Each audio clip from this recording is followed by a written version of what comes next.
Il est 17h et pourtant ces enfants sont encore à l'école.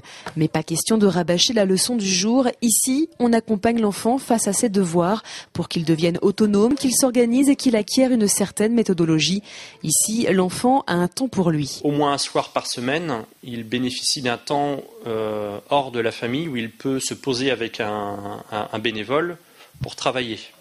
Ce qui n'est pas toujours le cas dans les familles. L'enfant, le lendemain matin, quand il revient à l'école et que les leçons sont bien sues, sont faites correctement, il est toujours satisfait, il peut participer, ce qui n'est pas toujours le cas les autres jours. Depuis 2006, les élèves en difficulté peuvent donc bénéficier de ce CLAS, le contrat local d'accompagnement à la scolarité.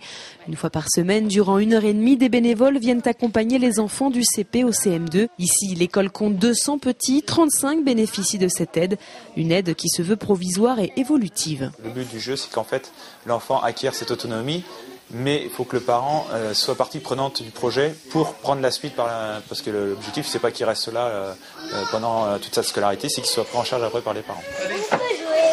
Non. Non, on travaille d'abord. Fais voir ton cahier de texte. Il n'est pas toujours simple pour des parents d'accompagner la scolarité de leur enfant. Et même s'ils savent que ces aides ne feront pas d'un élève en difficulté un premier de la classe, après seulement 2 semaines, les parents voient déjà une évolution chez leur bambin. Je trouve ça très intéressant.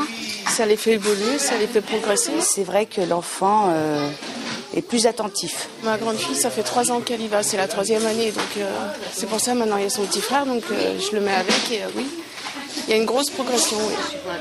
Ces enfants n'auront peut-être pas des 10 sur 10 toute l'année, mais l'essentiel est ailleurs. C'est permettre à ces jeunes de poursuivre leur scolarité avec le moins de lacunes possible. Mais comme tous les autres enfants, pas sûr que l'école et les leçons soient de toute façon une grande passion.